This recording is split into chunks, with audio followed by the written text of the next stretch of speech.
Eh, saya akan menjawab pertanyaan mengenai evolusi itu mengambil dari struktur sosial atau justru dari perilaku sosial, gitu. Atau justru keduanya gitu. Kalau logika saya tuh mengatakan kalau evolusi itu sebenarnya mengambil dari kedua-duanya.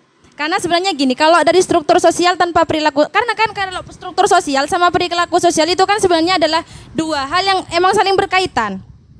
Kan emang tidak bisa dipisahkan. Bagaimana mungkin struktur sosial itu tidak mempengaruhi perilaku sosial? Dan begitu juga sebaliknya. Jadi, menurut saya evolusi itu memang mengambil dari struktur sosial dan perilaku sosial. Di mana dari struktur sosial dan perilaku sosial itu yang sekiranya lemah itu harus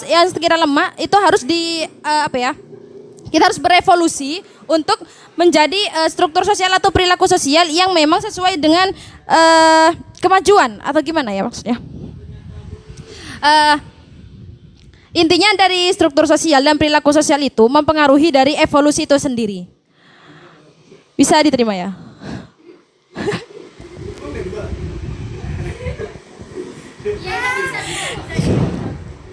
Nah, kemudian pertanyaan selanjutnya yaitu mengenai evolusi yang baik menurut Spencer itu seperti apa begitu. Sepemahaman saya bahwa katanya Spencer itu kan pihak yang lemah harus binasa saja dan harus berusaha belajar keterampilan. Katanya Mas tadi kalau berevolusi itu terkadang yang menurut baik justru yang kadang kita anggap baik justru ternyata itu tidak sesuai dengan keadaan kita begitu kan ya. Maka di situ perlu kita karena kan pemikiran benar kata Mas tadi bahwa semua pemikiran itu harus difilter gitu kan. Tidak serta-merta kita cocok dengan satu pemikiran lalu kita gunakan begitu. Jadinya kenapa pemikiran Spencer ini memang baik untuk diterapkan dengan kata kutip bahwa untuk kemajuan masyarakat. Nah, di sini makanya kan kalau Spencer itu menganggap kalau yang tidak kuat mending binasa saja atau mati saja tidak ada. Nah, tapi dalam di situ kita perlu pemfilteran dari teorinya Spencer bahwa jika memang itu tidak baik ya, mending kita filter atau meningkatkan keterampilan saja sehingga setiap manusia itu tidak ada yang terkalahkan atau sama-sama merata gitu kan ya, terhadap kemajuan dan menyesuaikan terhadap kemajuan gitu.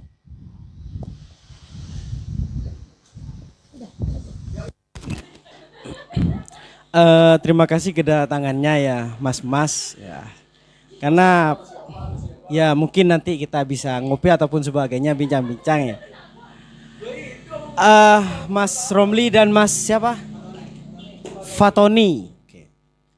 Perihal hijrah saya teringat salah satu tokoh ini Mas. Enggak. Jauh sebelum Nabi Muhammad itu. Ibnu Battuta.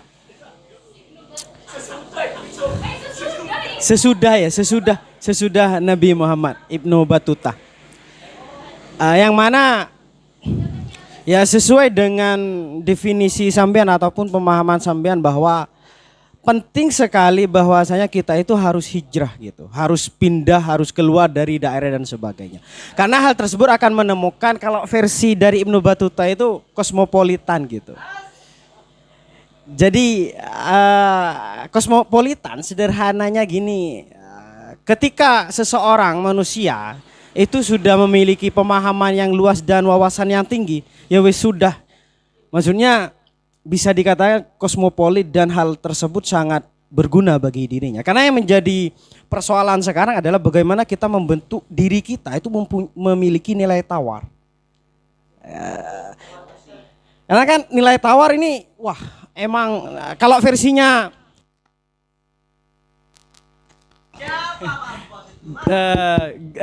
gangster apa?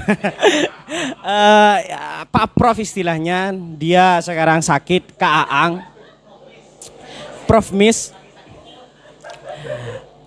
harus memiliki katanya harus memiliki nilai jual versinya dia. Kalau versinya saya itu nilai tawar gitu. Kalau versinya beliau harus nilai jual. Karena ketika seorang manusia itu memiliki nilai jual ataupun nilai tawar, saya rasa akan ada beberapa penawaran-penawaran dari orang-orang yang lain. Dan salah satu hal yang paling sederhananya adalah ketika bagaimana manusia itu untuk hijrah, untuk berpindah-pindah dan sebagainya agar menemukan suatu bentuk pengetahuan. Dan ketika kita pakai pendekatan evolusi, hal tersebut akan lebih dekat dengan yang namanya perkembangan. Kayak gitu kan. Jadi besar kemungkinan manusia yang keluar dari ranahnya, dari rumahnya, otomatis dia akan menemukan suatu bentuk perkembangan terhadap dirinya sendiri. Toh meskipun perkembangan tersebut ya hanyalah sebentuk empirisme, pengalaman, pengetahuan dan sebagainya. Kan kayak gitu kan. Nah, menariknya Ibnu Battuta ini ya selaras dengan tesis saya, tesis kirain S2. Skripsi yo. Sorry, skripsi Mas. Jadi saya mengambil Ibnu Battuta. Cuma poin yang bisa didapat adalah perkembangan suatu evolusi itu bisa didapat ketika manusia itu betul-betul ingin mengembangkan dirinya dalam bentuk hal apapun. Toh meskipun ya baca buku dan sebagainya, hal itu akan menemukan suatu bentuk pengetahuan yang baru bagi dirinya. Kan kayak gitu kan. Nah, ya gimana ya? Kayaknya nggak ada problem sih, nggak ada problem ya kan. Kalau berbicara perihal ini ya, oke, saya ingat ini. Persoalan di Sumeneb itu kan dari dulu kan. Bahkan teman-teman saya banyak juga yang mau bagaimana membentuk suatu istilahnya audiensi dan sebagainya perihal perkembangan investor yang merajalela di Sumeneb. Cuma yang dikhawatirkan sama teman-teman saya ini cuma satu Mas. Istilahnya bagian bagian gangsternya gitu. Ini yang menjadi problem. Bagian kalau bajingan itu istilahnya. Apa kalau versinya itu, versi blatir. Itu yang dikhawatirkan. Bahkan ada teman saya yang sekarang di Jogja itu berkuar-kuar Mas. Ingin bagaimana Sumeneb itu aman dari orang-orang luar. Artinya yang menduduki ataupun yang bekerja dan sebagainya yang memiliki lahan itu pihak Sumeneb. Orang-orang Sumeneb, orang-orang pribumi. Cuma Mas Farouk bilangnya ke saya, yang jadi persoalan ketika kita bertemu dengan belatir-belatir ini loh. Makanya mungkin harus ada ini konsep yang bagus ketika kita berbicarakan pekerjaan mungkin. Misal 50-50 dan sebagainya bagi hasil ataupun sebagainya. Karena kan juga mereka satu sisi kan ketika dikaji lebih dalam kan mereka juga ini mau cari pendapatan dan sebagainya. Kan kayak gitu kan. Ya karena saya kebetulan orang Pamekasan Wasli ya cuma hanya sekedar tahu gitu Mas. Perihal teman-teman Sumeneb yang mau berangkat gimana. Bahkan senior-senior saya juga ada yang dari wartawan sebagainya ini sulit katanya. Sulit Mas, sulit gitu. Enggak, maksudnya kakak tingkat, Mbak. Bukan persoalan senior gitu. Bukan persoalan senior. Iya, kakak tingkat gitu. Wah, itu bullshit mereka. Mungkin hanya itu ya. Cek. Menarik sekali dari pertanyaannya Mas siapa tadi? Mas Romli. Ini bicara aksiologi atau nilai dari evolusi sosial itu sendiri. Tapi baik buruk itu bukan hal yang pasti kan ya. Hal yang dinamis juga gitu. Gini, kebetulan dari tadi bicara ke value-value agama ya, hijrah kayak tadi. Saya baca karyanya dari Bintu Asanti. Dia kalau kita kan ketika datang ke acara-acara yang biasa mentradisi yang sudah terbiasa berlangsung dan dijadikan tradisi sebuah kebiasaan di Madura itu ketika pengajian gitu kita mampu bertransisi dari alam jahiliyah menurut alam ilmiah kata. Saya baca karyanya Bintu Asanti itu gini judulnya gini bagus menarik jahiliyah modern. Benarkah jahiliyah dalam artian yang dulu kita pahamin sebagai orang yang bodoh karena suka membunuh karena dia bukan laki-laki ya. Kan jahiliyah yang terjadi pada masa itu seperti itu pengertiannya, kebanyakan seperti itu. Tapi kita lihat di masa postmodernisme ini. Jahiliyah di masa modernisme dalam yang saya baca itu, benarkah kita sudah terbebas dari namanya terkebelengguan jahiliyah? Ternyata belum gitu. Dalam artian kita kan mendambakan sebuah civil society yang bagus gitu, tatanan kenegaraan yang baik, tata hukum yang bagus, ekonomi yang baik gitu. Cuman acap kali kita menemukan kejanggalan-kejanggalan yang justru menodai hal tersebut. Salah contoh yang paling bisa kita rasakan ya kayak tadi contohnya Mas Romli, kayak tambang udang, tambang apa lagi. Sebenarnya secara kita hidup di dunia, memang sumber daya alam kita harus gunakan. Cuman kalau sudah berlebihan itu beda lagi ceritanya.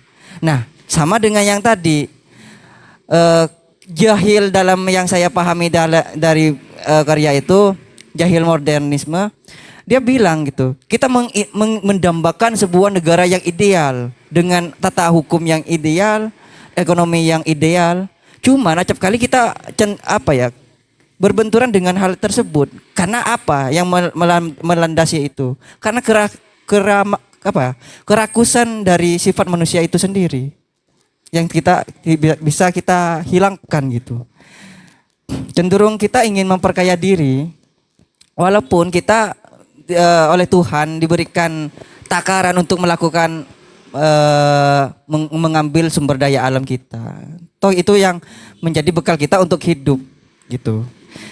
Jadi kembali lagi, kalau bicara tentang nilai aksiologis atau value yang kita dapatkan dari evolusi sosial ini, baik buruk itu tergantung sudut pandang yang kita lihat.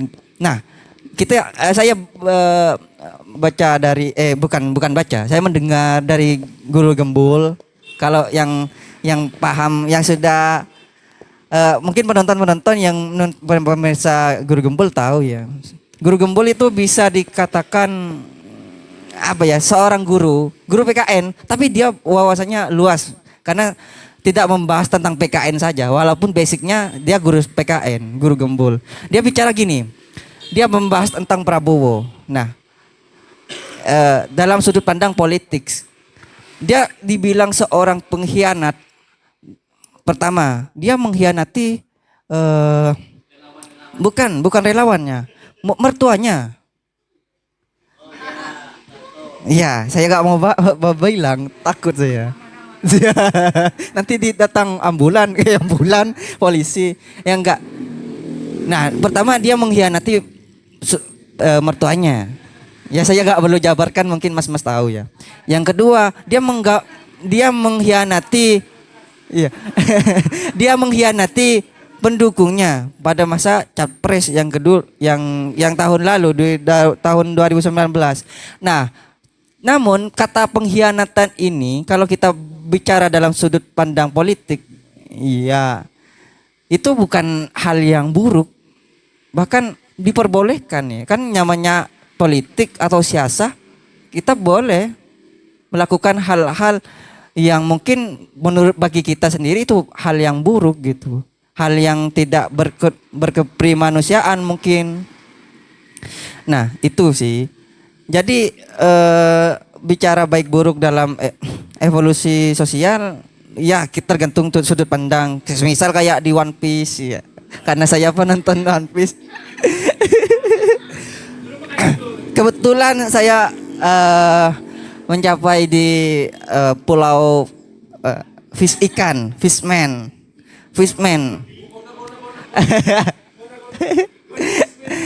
Fishman kan beranggapan adalah manusia adalah makhluk yang paling buruk karena menindas sesamanya selaku manusia ikan. Dia benci dengan manusia gitu. Dia dia berperspektif bahwasannya manusia adalah dipenuhi dengan kebencian, kemarahan dan pengrusakan. Itu menurut sudut pandang Fishman gitu. Namun justru bagi manusia Fishman lah yang justru mencoba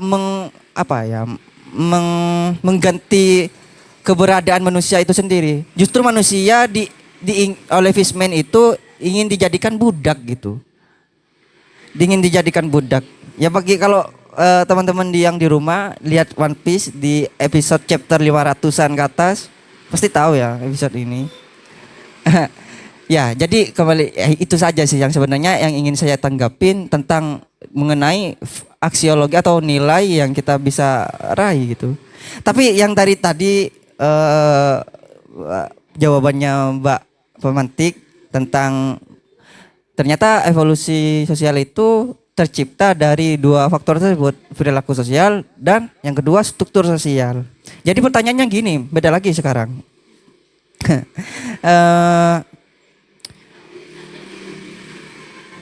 Kalau peradaban gitu, bicara peradaban itu terjadi karena sudah mengalami yang namanya evolusi yang begitu wow sekali gitu. Cuman sebelum ke evolusi kan tadi siapa namanya tokonya saya lupa. Spencer, ingat Spencer ya. Spencer itu kan mengambil dari salah satu ya pemikirannya Darwinisme kan. Saya belum paham gitu. Yang diambil dari Darwin itu seperti apa sih? Berarti kalau ya silakan biar gak lama-lama ya. Sebenarnya ada 3 yang pengen saya ingin nimbrung lah di diskusi teman-teman ya. Karena di sini memang bukan harus pemantik yang jawab ya. Jadi saya pengen nimbrung, pengen gabung nih kayaknya seru. Cuma ini Mas Nanang barusan menggelitik jadi biar Mas Nanang dulu ya. Jadi masalah relativitas nilai, relativitas dari moralitas manusia tadi itu saya agak kurang setuju ya Mas ya. Kayak pengkhianatan tuh salah satu bentuk dari strategi misalnya. Oh enggak, justru pengkhianatan itu merupakan kegagalan manusia dalam mengatur strategi. Karena kalau kita lihat permainan misalnya, permainan paling politis di dunia ini adalah permainan catur. Bidak hitam gak mungkin jadi putih gitu ya. Gak mungkin. Karena kita memang permainan full strategi ya. Itu Mas Faruk, dia guru saya dalam permainan catur ya. Saya dari 0 sampai bisa ngalahin beberapa kali Mas Faruk ya. Beberapa kali, gak berkali-kali. Jadi pengkhianatan itu bentuk kegagalan dalam memanifestasikan strategi, kegagalan strategi. Bahkan meskipun ada sisa satu raja digempur, raja itu tidak bisa jadi putih gitu. Nggak akan berkhianat. Ya. Jadi strategi itu bertempur sampai mati, bukan bertempur sampai menang. Iya kan ya. Jadi politik itu terlalu kotor, moralitas yang kotor. Bahkan saat kita melihat bentuk permainan paling strategis, moralitas utama, moralitas kesetiaan terhadap suatu perjuangan itu sangat diutamakan. Bahkan tidak ada tombol menyerah. Tidak ada tombol berkhianat seperti itu ya Mas. Jadi relativitas itu tidak membenarkan apa-apa, tidak dapat membenarkan bahwa dalam politik semuanya halal, nggak bisa. Nggak bisa, itu cara-cara paling pecundang, ya nggak apa-apa. Karena memang orang pecundang, ini ciri-cirinya orang pecundang, dia berjuang untuk menang ya. Itu ciri-ciri dasar orang pecundang. Nah, sama, ini yang saya akan bahas dari pertanyaannya Mas Nanang barusan. Revolusi yang seperti apa? Sebenarnya yang lainnya dari penjelasan Spencer tuh gak penting sih. Yang ingin disampaikan oleh Spencer dalam teori evolusi sosialnya itu hanya satu. Bahwa manusia itu bergerak dari hal yang kompleks, dari hal yang sederhana menuju hal yang kompleks, itu aja.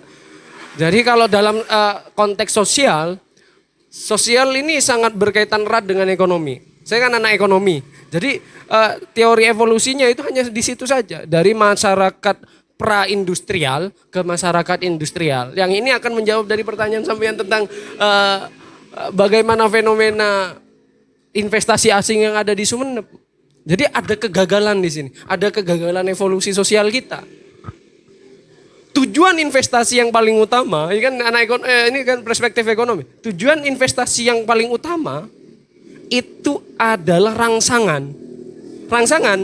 rangsangan yang diberikan oleh pihak asing, pihak yang dalam hal ini dikatakan sebagai orang yang lebih maju dari kita dalam bidang keekonomian, untuk merangsang kita, orang-orang yang tertinggal secara ekonomi, agar kita mampu beradaptasi. Jadi kayak masyarakat Madura tidak kenal dengan hal-hal yang bersifat industrial.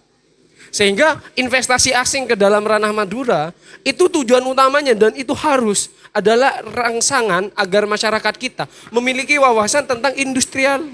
Hal-hal yang berbau tentang industri. Nah, masalahnya kita justru tidak terangsang. Iya, tidak terangsang sama sekali. Kenapa? Karena ada sebagian dari manusia Indonesia yang memanfaatkan itu untuk monopoli semata. Sehingga investasi asing, industrialisasi Madura, industrialisasi Sumeneb itu apa itu namanya? Terputus. Adaptasi masyarakat terhadap fenomena industrialisasi itu mandek, gagal dan kalah. Sehingga adaptasi seperti teorinya Spencer tadi, kegagalan dalam adaptasi industrial tadi menyebabkan kita stagnan sebagai ranah buruh. Iya kan? Berapa orang Indonesia yang mampu menjadi investor? Investor di dunia, di negeri sendiri ya. Ya, ini bukti kegagalan kita. Lihat, orang-orang luar negeri gampang sekali investasi ke Indonesia. Tapi apakah orang Indonesia gampang investasi ke luar negeri? Sulit kan ya? Ini berarti ada suatu gagalan adaptif. Adaptasi yang terjadi itu gagal. Justru saat orang gini, harusnya gini. Saat kita masuk misalnya kayak, kenapa kita harus hijrah? Hijrah ini bukan masalah perpindahan tempat, tapi penyerapan informasi. Kalau kita melihat hijrah hanya sebagai orang yang berpindah tempat, terus bagaimana orang itu dapat beradaptasi di suatu tempat, enggak seperti itu. Justru hijrah dalam artian yang paling hakiki, dalam yang paling fundamental, itu adalah hijrah untuk melakukan perputaran informasi. Makanya dulu Aristoteles waktu belajar di Yunani, guru Yunaninya tidak mampu karena murid ini sudah melampaui ilmu yang ada di sini. Maka pergilah sampean ke Mesir. Belajarlah di Mesir. Matematika Mesir pada saat itu adalah yang nomor 1. Maka hijrahlah. Jadi hijrah itu bukan keuji kemampuan kita bisa bertahan hidup di suhu yang dingin atau suhu yang panas. Tapi untuk melakukan penyerapan informasi yang lebih dalam. Pada saat Aristoteles pada belajar di Mesir, dia sudah juga melampaui gurunya yang di Mesir. Suruh hijrah lagi, pindahlah. Karena ilmu yang ada di sini sudah kamu serap semua. Adaptasi keilmuan sampean ini sudah di atas ini. Maka pindahlah. Jangan berlama-lama di sini. Ya, yang nantinya pada tataran yang paling tinggi, saat semua adaptasi keilmuan sudah dia sampaikan, dia akan mencetuskan suatu madhab baru. Dalam aliran filsafat ya. Jadi kalau dalam filsafat, kita akan belajar tentang Hegelian. Oh, ternyata Hegelian gagal membangun dekonstruksinya. Kita kritik anti Hegel. Hadirlah Karl Marx. Kritik anti Karl Marx. Hadirlah teori-teori sosial lainnya. Seperti itu. Jadi adaptasi itu tidak seperti ini. Nah, kegagalan adaptasi industrial itu sangat rentan sekali di sini. Karena memang kegagalan itu yang akan menyebabkan kita selalu berada di kemunduran ini, khususnya dalam ranah ekonomi. Hal ini yang menyebabkan evolusi yang ada di manusia dan hewan organik lainnya itu menjadi suatu hal yang sangat spesial. Nah, yang saya tolak dari teori Herbert Spencer di sini, dia menyamakan. Adaptasi kan ada 3 macam. Ada biologis, fisiologis, ada tingkah laku. Kenapa hewan-hewan itu adaptasinya secara biologis dan fisiologis? Karena mereka gagal dalam memanifestasikan adaptasi tingkah lakunya. Iya kan? Iya. Dia membutuhkan waktu yang sangat panjang. Adaptasi yang paling sederhana, yang paling singkat, yang paling efektif dan efisien, itu adalah adaptasi tingkah laku. Kalau kita mau menuntut adaptasi secara fisiologis dan biologis, harus ada pengorbanan yang sangat panjang, harus ada rantai pengorbanan yang sangat panjang. Karena untuk membangun struktur tubuh baru, kita membutuhkan berapa itu? Dan itu yang membedakan manusia. Yang mungkin kayak manusia itu hasil dari kera. Pertanyaannya gini, dulu kita nggak sebenarnya ya kita nggak pernah bermasalah dengan kita berawal dari kera, iya kan? Kita nggak pernah bermasalah secara fisikal. Yang kita permasalahkan secara otak. Pertanyaannya, berapa ribu tahun yang lalu itu, berapa juta tahun yang lalu itu, apakah manusia itu otaknya bukan otak dalam apa ya, dalam artian yang biologis ya, bentuk otak bukan bentuk otak, tapi daya nalarnya. Faktanya, peradaban Mesir kuno itu lebih modern kok dari kita. Iya kan?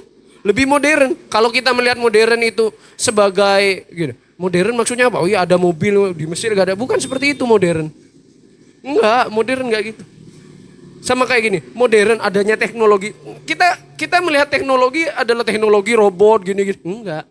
Teknologi itu pesawat sederhana. Konsep yang paling fundamental dalam ranah IPA, teknologi itu pesawat sederhana. Segala bentuk alat-alat yang mampu dimanipulasi untuk mempermudah tingkah laku manusia kan. Sehingga adaptasi secara fundamental milik manusia itu adalah adaptasi tingkah laku. Karena manusia berhasil melakukan adaptasi secara tingkah laku, maka manusia tidak perlu repot-repot lagi untuk beradaptasi secara fisiologis maupun biologis. Misalnya, apakah manusia yang hidup suku apa itu? Lupa saya. Suku yang hidup di kutub.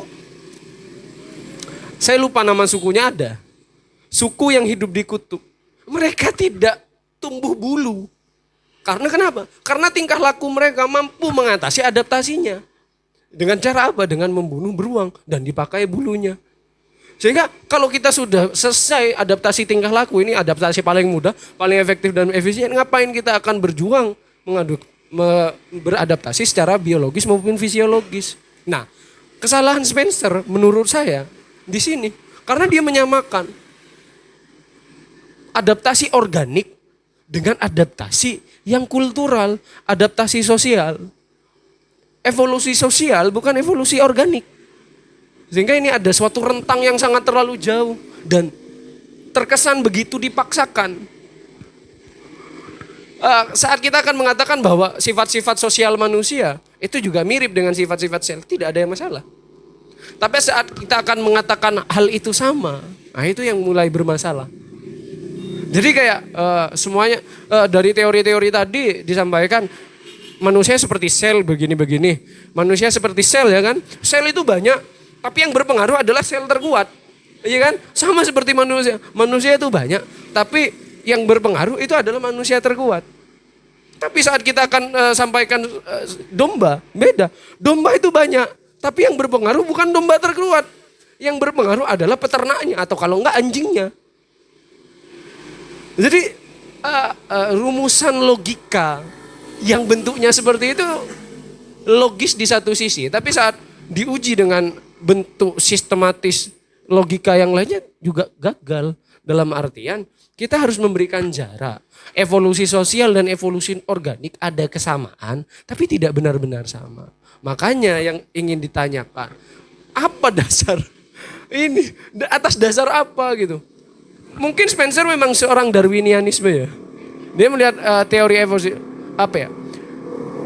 Dia mengadaptasi. Nah, kalau dia mengadaptasi teori evolusi Darwin ke dalam ranah sosial, oke-oke saja. Tapi kayaknya dia malah mentransfer.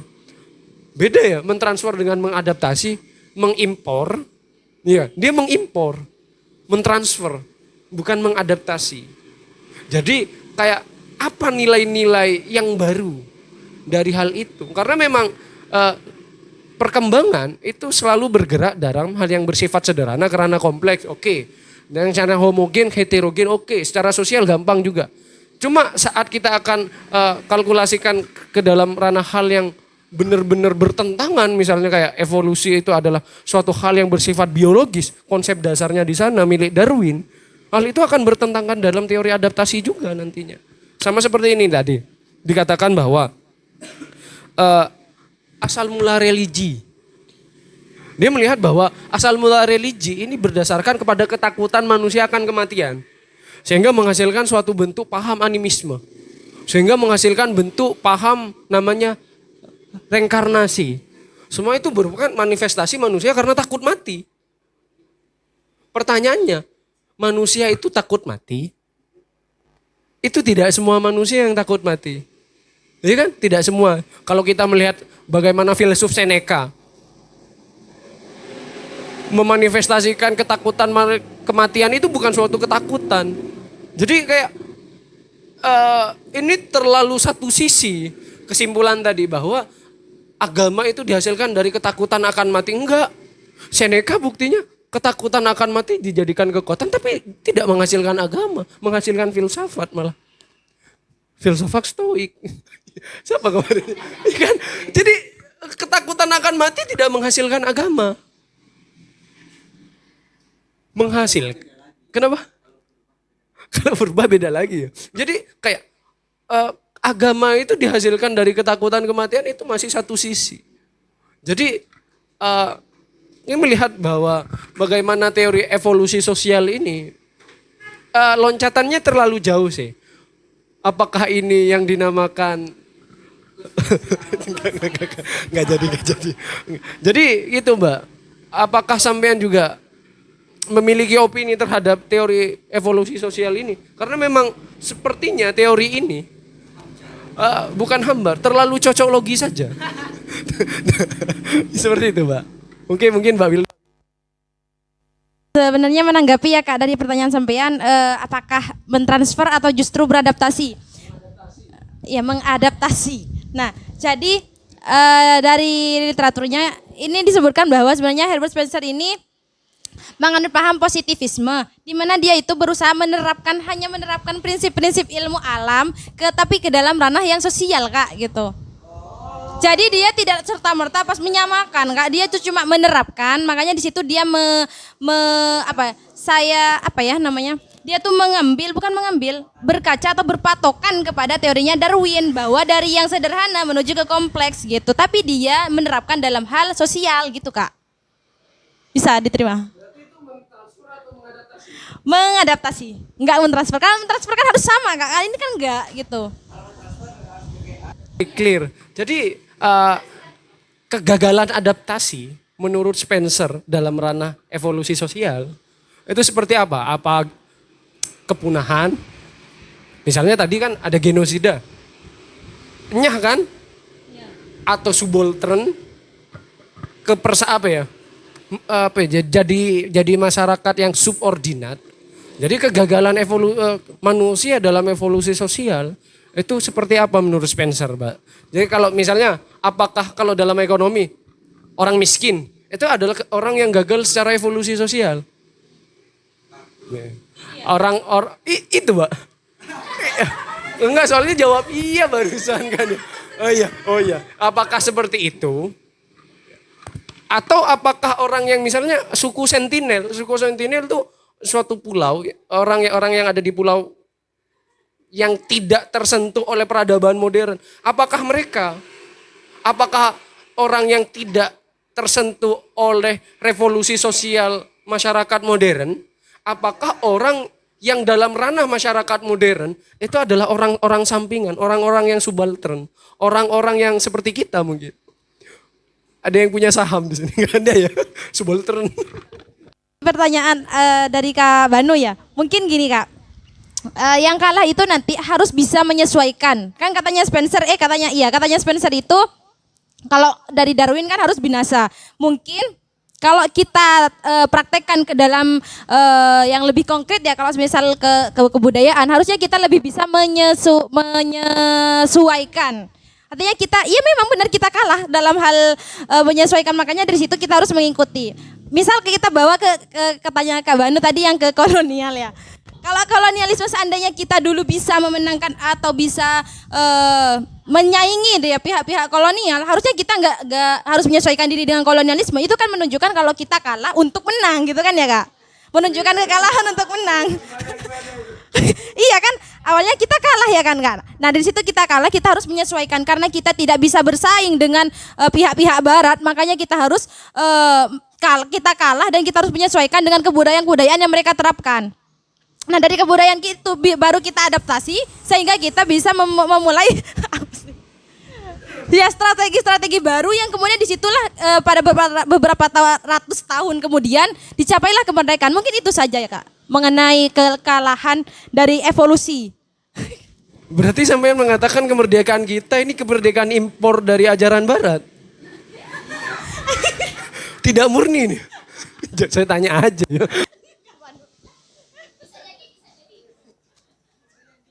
Kalau logika saya ya Kak bilang, iya benar, bukan benar sih, tidak 100% membenarkan bahwa itu impor. Kalau semisalnya coba, kalau kita pikir-pikir, kalau seandainya tidak terjadi penjajahan, mungkin gak kita akan merdeka? Kan kita akan tetap stagnan di situ Kak, masih bentuknya kerajaan. Iya, itu kan salah satu proses kemajuan, salah satu yang... ya mungkin itu Kak.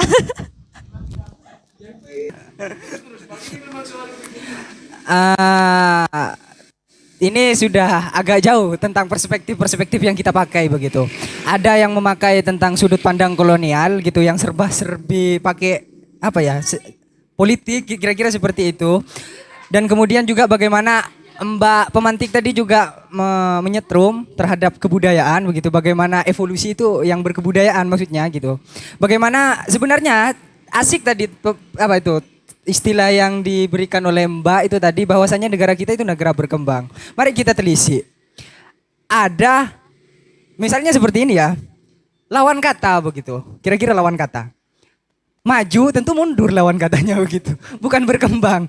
Awas jangan-jangan kita dibodohi secara kebudayaan begitu.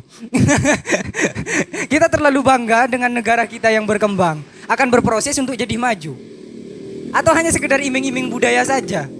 Agar supaya kita tidak pesimis dan akhir-akhirnya kita bunuh diri kira-kira. Bangsa yang bunuh diri gitu. Nah.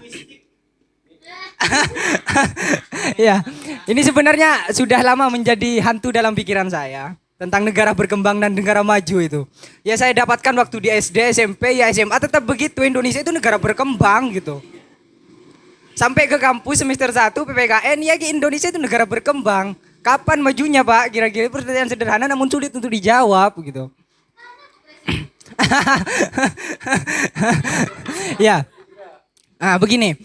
Saya ingin sampaikan juga sebenarnya apa ya pemikiran-pemikiran yang disampaikan oleh tokoh-tokoh pemilik suatu teori itu sebenarnya bukan hanya teori atau hasil eksperimen belaka begitu. Hasilnya bukan eksperimen belaka. Namun yang ingin saya sampaikan sebenarnya teori-teori yang disampaikan oleh tokoh pencetus gitu. Itu sebenarnya suatu buah filsafat kan saya. Kata saya seperti itu. Karena mengapa? Karena setiap teori yang didapatkan tentu tidak hanya berawal dari ruang hampa begitu. Bagaimana ya Spencer ini mengadopsi Darwin gitu.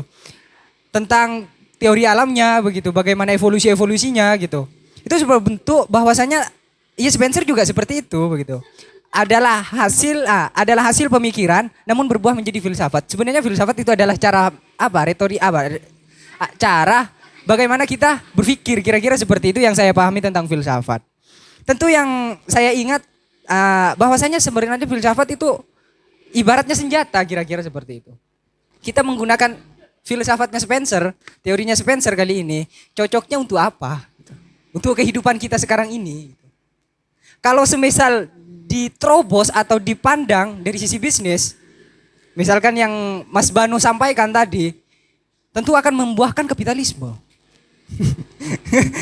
Ini kejahatan teori ketika kita salah memakai senjata. Dan apabila kita menggunakan teori Nietzsche yang serba individualistik, tentu gak ada guna kita berzakat gitu. Kalau secara sudut pandang agama gitu. Ya kayak ya kita main haji sendiri gitu. Kita makan sendiri, ke restoran sendiri atau ke mall dengan hura-hura perbelanjaan kita. Gitu. Kira-kira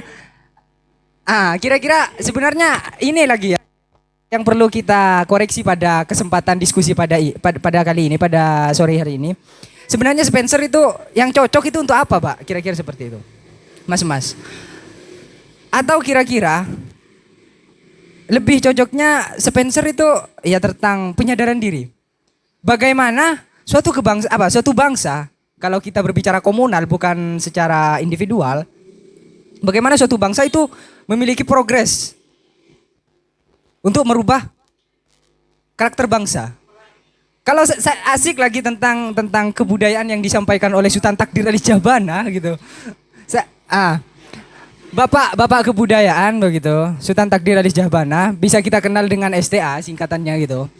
Dia mengatakan, tentu kalau semisal Karena sebelum kemerdekaan Indonesia itu sudah ada pergulatan kebudayaan. Ya pertama sitrumnya adalah kolonialisme dan kemudian karakter bangsa yang kedua.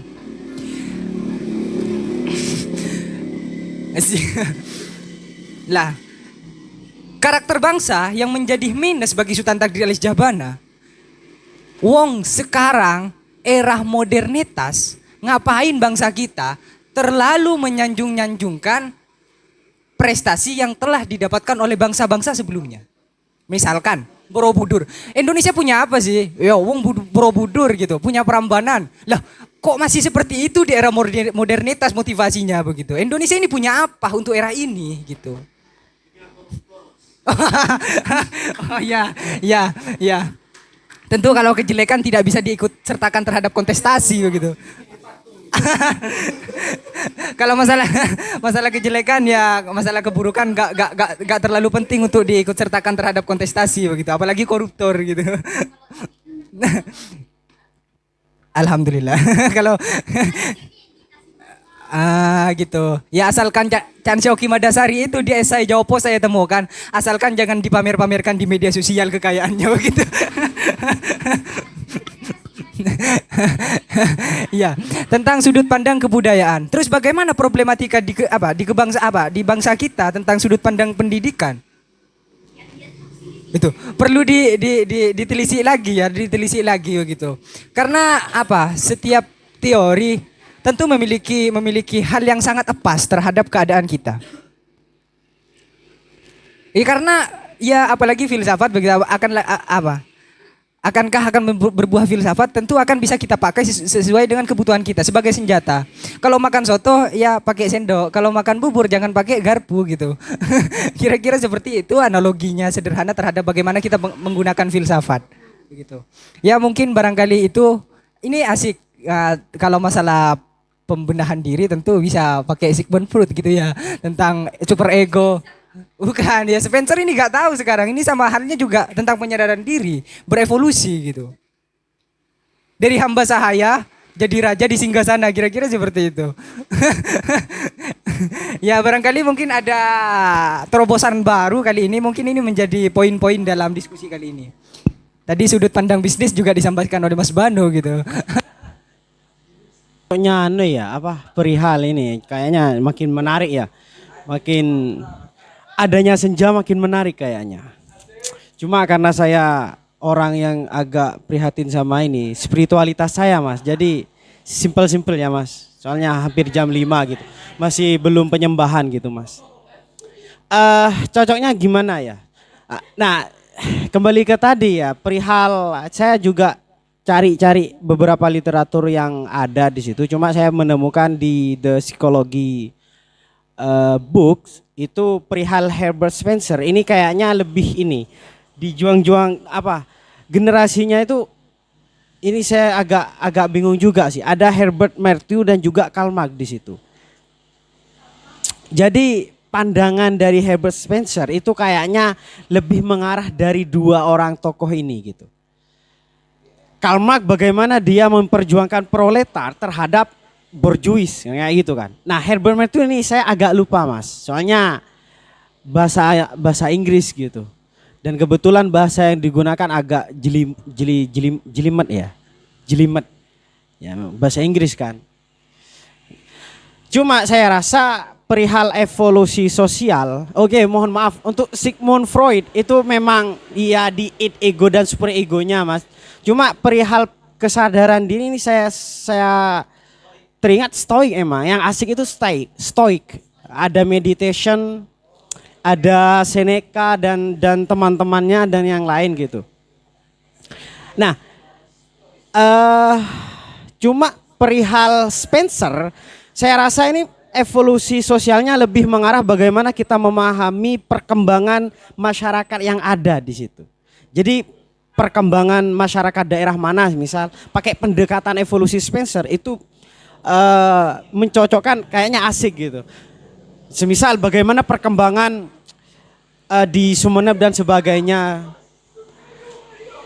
Dan yang menarik lagi saya rasa ketika evolusi sosial ini mengarah ini membahas rel kereta api yang bentar lagi akan dibangun. Itu bagaimana? Apakah akan ada suatu konsep perkembangan yang luar biasa atau bahkan ada beberapa orang yang menderita di situ? Ada pencurian rel lagi, Mas.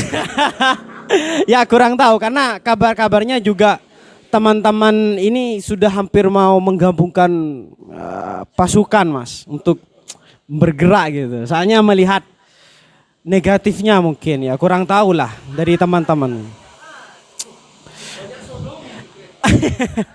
Ya mungkin hanya itu. Jadi saya rasa perkembangan dari Spencer ini perihal evolusi sosial lebih mengarah terhadap perkembangan bagaimana perkembangan masyarakat itu sendiri. Jadi seperti itu. Baik, mungkin di sini saya ingin menanyakan ya, bukan tanggapan. Gini, Mbak pemantik, berbicara tentang evolusi sosial ya, bahwa itu adalah perubahan dalam ranah sosial. Bagaimana sih menurut itu Spencer? Enggak, kayak gini, kan kita tahu sekarang itu untuk berinteraksi secara langsung ya, itu sangat memprihatinkan. Ketika kita ngumpul, ada perkumpulan, ngopi, itu sibuk dengan urusan pribadi. Nah, ini gimana maksudnya? Apakah evolusinya itu yang seperti ini? Dan juga saya seperti ini, Mbak.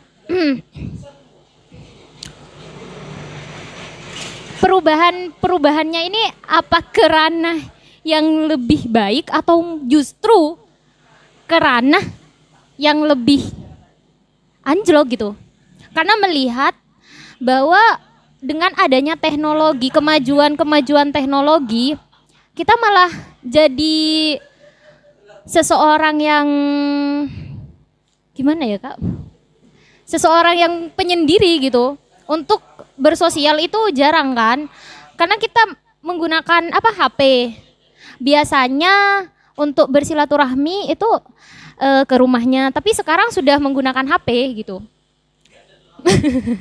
Iya. Sudah apa ini jadi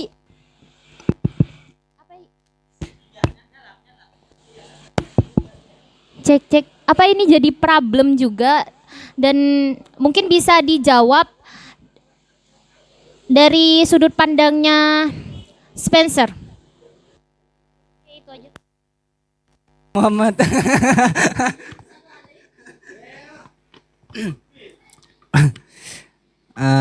Sebenarnya kalau kasus yang sedemikian itu tentu menjadi apa?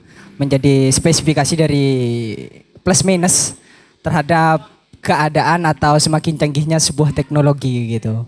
Nah, saya kira tentu yang masih melekat dalam pikiran saya hanya bagaimana kalau kita ambil dari sudut pandang kebudayaan, tentu kalau semisal keadaan kita secara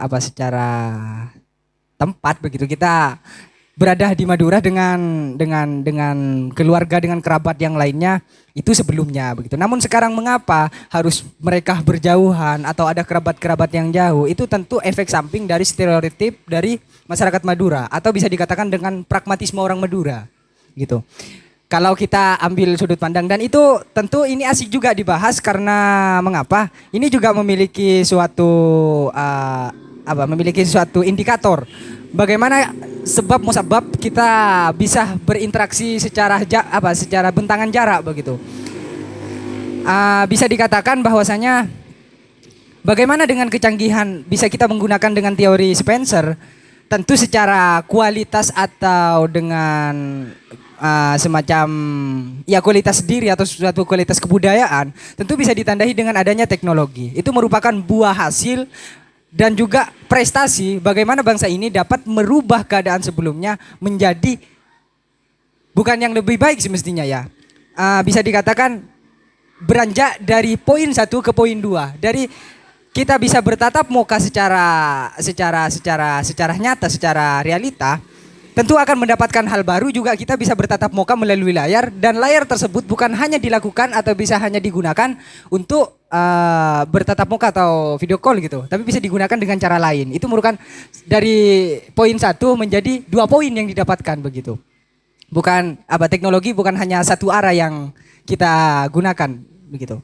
Nah, asalkan yang saya ingin tekankan juga, asalkan silaturahmi itu sebenarnya apakah kita harus mesti dengan bertatap muka atau menjadi janggal ketika kita menggunakan teknologi? Tentu secara nilai atau secara aksiologi tentu tetap saja itu tidak menghilangkan terhadap nilai-nilai bagaimana kita bersilaturahmi. Apa isi kita bersilaturahmi? Ya kita tanya kabar, kita tahu kabar begitu. Yang hanya saja kita selalu dihantui bagaimana tentang kebobrokan teknologi. Itu yang menjadi minus, dan kita cenderung khawatir karena ya ciri-ciri orang gagal itu selalu khawatiran begitu. Sementara ciri-ciri orang yang cerdas itu selalu gelisah. Ya enggak. Karena mengapa saya bahasakan demikian? Karena orang cerdas itu berawal dari rasa kegelisahan, Mas.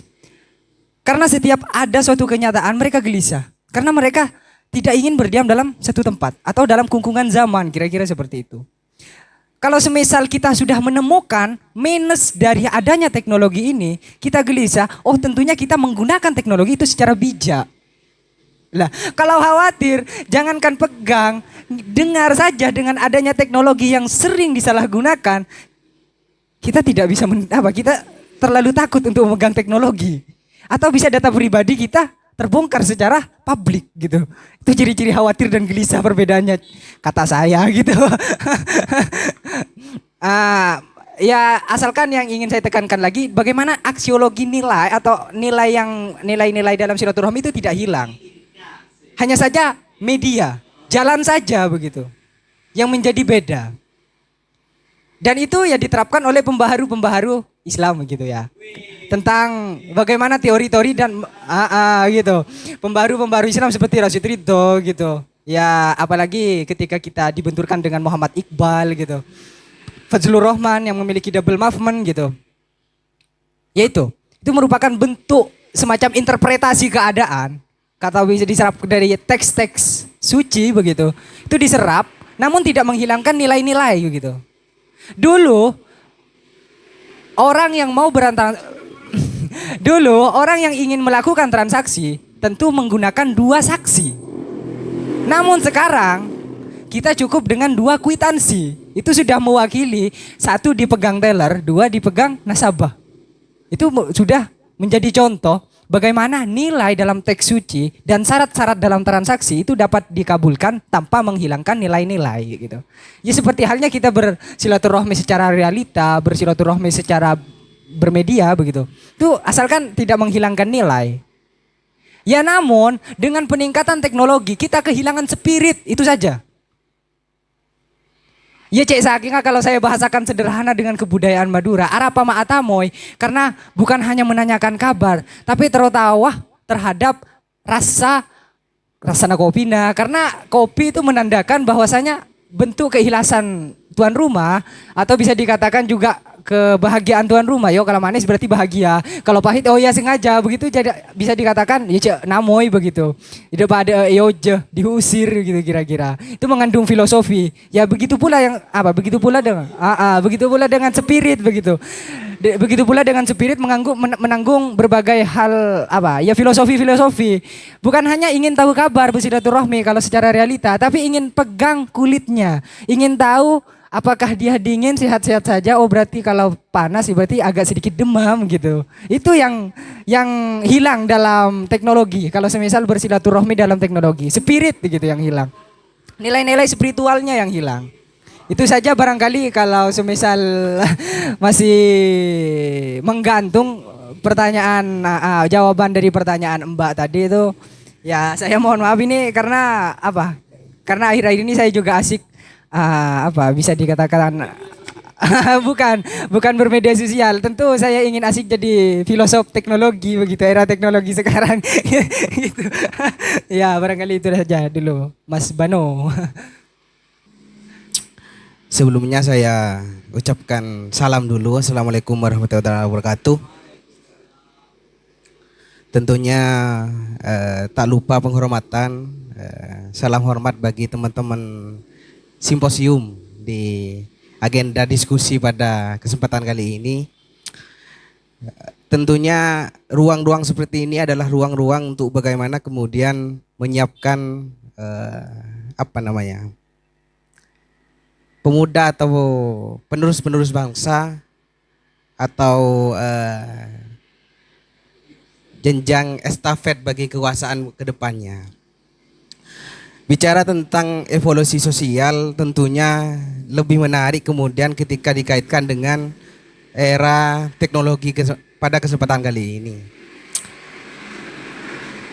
Problem pertama yang saya amati itu adalah bagi masyarakat Indonesia ini, bahwa masyarakat di Indonesia ini khususnya terlalu gagap dan gugup ketika kemudian ada hal-hal yang itu berbentuk suatu hal yang baru atau suatu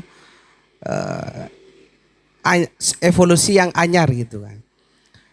Maka ini problem yang perlu kita siapkan. Maka saya bersyukur ketika ada terbentuknya simposium ini untuk merawat bagaimana kemudian penerus-penerus bangsa ini itu tidak gagap dan gugup untuk dalam menanggapi hal-hal atau isu-isu terkini. Karena bicara tentang teknologi hari ini yang identik dengan pergeseran atau percepatan informasi, sehingga manusia itu kehilangan kesempatan untuk berpikir. Padahal pikiran itu adalah atribut terpenting bagi manusia untuk mencapai kebenaran. Jadi kalau boleh saya katakan bahwa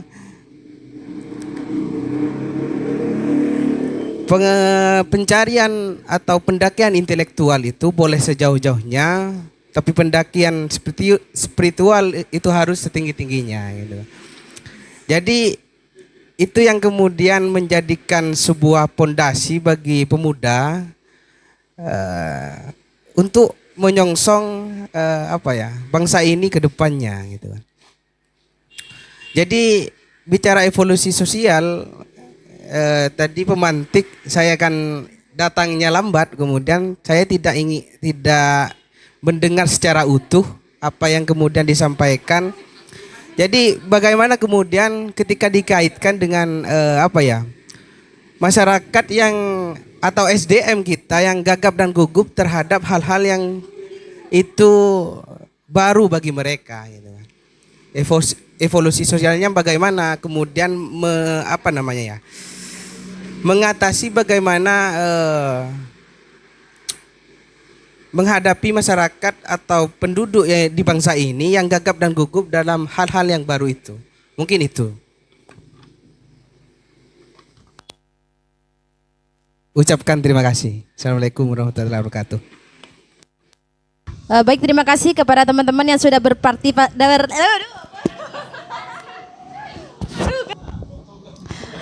Baik, terima kasih kepada teman-teman simposium yang sudah mengikuti diskusi pada sore menjelang malam ini.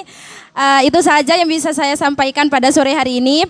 Sedikit ada quotes yang dipersembahkan oleh Herbert Spencer, yaitu bahwa peradaban adalah kemajuan dari homogenitas yang tidak pasti dan tidak koheren menuju heterogenitas yang koheren dan pasti. Juga ada sedikit quotes dari Herbert Spencer bahwa tidak ada yang bisa benar-benar hidup bebas sebelum semuanya bebas, dan tak ada yang benar-benar bahagia hingga semuanya bahagia. Itu saja dari saya, terima kasih. Wassalamualaikum warahmatullahi wabarakatuh.